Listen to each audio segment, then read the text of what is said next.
পানি উন্নয়ন বোর্ডের সাথে আজ পূর্ব নির্ধারিত বৈঠক ছিল ডিজি মহোদয়ের সাথে। ডিজি মহোদয় সময় ছিল 3টা, ডিজি মহোদয় থাকতে পারেননি, ওনাকে মাননীয় প্রধানমন্ত্রী সচিবালয়ে ডেকেছিল। বাট কনসার্ন এডিজি তার যে কারিগরি কমিটি নিযুক্ত হয়েছিল চাঁদপুর এবং কুমিল্লা শহরের জলবদ্ধতা বা কৈলাদের ব্যাপারে তার প্রাথমিক প্রতিবেদন এবং ড্রোন সার্ভে যেটা করেছে এসবটা ওখানে উপস্থাপন করা হয়েছে।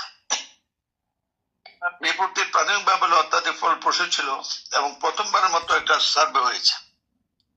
এই সার্ভেতে দেখা যায় 62 সনে গোমতী নদীর আইল বানানোর পরে কুমিল্লা শহরের সাথে গোমতী নদীর যে লিঙ্ক ক্যানেল ছিল, 3টা ক্যানেল, যেটাকে আমরা বলি হলো এয়ারপোর্ট খাল, যেটা জগন্নাথ বাড়ি থেকে এসছে, তারপরে আরেকটা হলো টমসন ব্রিজ খাল, যেটা চকবাজার দিয়ে নবাব বাড়ি হয়ে টমসন ব্রিজ হয়ে গেছে গঙ্গাজুড়িতে সেই খালটা, আরেকটা হলো ডিসি বাড়ির সামনে দিয়ে যেটা গেছে ঘোষগাঁও হয়ে বর্তমান চিটাং রোড করতে একইভাবে গঙ্গাজুড়িতে গেছে। এই 3টা খাল দিয়ে পানি যেত, কিন্তু গোমতীর বাঁধের পরে বাঁধটা দেওয়ার পরে যেটা করা হয়েছিল, তখন যে কোনো কারণে হোক লোকাল কোনো প্রতিনিধি বা 62 সনে না থাকা তো কথা না ছিল, তারা এই ব্যাপারে খবর রাখে নাই, কোনো যোগাযোগ রাখে নাই।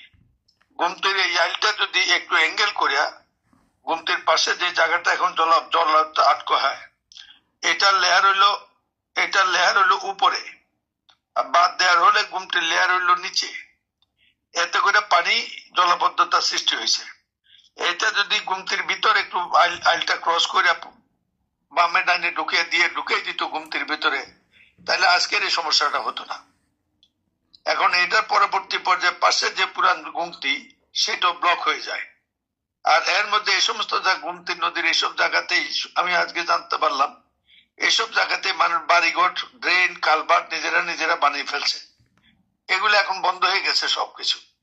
এটা একেবারে 100% পচা একটা বসবাস অনুযায়ী এলাকায় রূপান্তর হয়ে গেছে। তো এটার জন্য সিদ্ধান্ত হচ্ছে 3টি। সেটা হচ্ছে এই জলবদ্ধতার সাথে কুমিল্লার জলবদ্ধতা জড়িত, সেখানে সার্ভে কমপ্লিট করতে বলা হয়েছে। কুমিল্লা একটি চূড়ান্ত সিদ্ধান্ত হয়েছে যে গোমতীর উত্তর, গোমতী শহর, কুমিল্লা শহর এবং দক্ষিণে সব পানিগুলো একসাথে করে এইগুলাকে মেঘনা পর্যন্ত পৌঁছানোর ব্যবস্থা করতে হবে। যৌথ প্রচেষ্টা নিয়ে আমরা যদি সরকারের কাছে যাই, আমি বিশ্বাস করি এখানে মির্জা ফখরুলের মতো সব্যসাচী নেতা আছে যিনি কুমিল্লাকে চেনেন, আমরা যদি তার কাছে যাই আশা করি আর্থিক সংকট হবে না। জনাব তারেক রহমান আজকেও বলেছেন গুরুত্বপূর্ণ কাজগুলো অগ্রাধিকার পাবে, আমরা এসেই নজর রাখতে হবে। আমরা বিশ্বাস করি আমাদের অর্থমন্ত্রী হয়েছে ভালো, যিনি কুমিল্লাকে চেনেন, আমাকে চেনেন। আমি আশা করি এখান থেকে প্রয়োজনীয় অর্থ বরাদ্দ পেতে সমস্যা হবে না। কিন্তু আমরা কাজের নামে কাজ করতে পারি না, কোনো কাজের পরিকল্পনার বাইরে হবে না। এই জন্য ইচ্ছা করলে কালকে কাজ শুরু করে দেওয়া যেত, কিন্তু এই কাজ আমরা করতে চাই না। চাঁদপুরের যে জলবদ্ধতা, আমি আজ প্রত্যয়ন করে বলতে চাই এটা মানব সৃষ্ট একটি সংকট। এই শত বছর মানুষকে কষ্ট দিচ্ছে।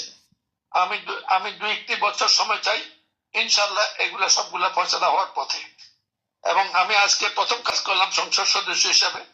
পরশুদিন শপথ নিয়েছি, কালকে পারিনি যেহেতু ব্যস্ত ছিল, আজকে মিটিং করেছি এবং আমি আশা করি এই মিটিং প্রক্রিয়া অব্যাহত থাকবে এবং এটাই কাজ। আমি কে কি করলো, কোথায় কি করলো সেটা বড় কথা নয়। আমি জনগণকে যে ওয়াদা দিয়েছি সেই ওয়াদা বাস্তবায়নের জন্য, কুমিল্লার জন্য আমার দফা বাস্তবায়নের জন্য আমি নিরলস কাজ করছি। মন্ত্রী মহোদয়রা যোগদান করেছেন, ভালো ক্যাবিনেট হয়েছে, আমরা সদের কাছে পাবো। এই হলো মূল বক্তব্য।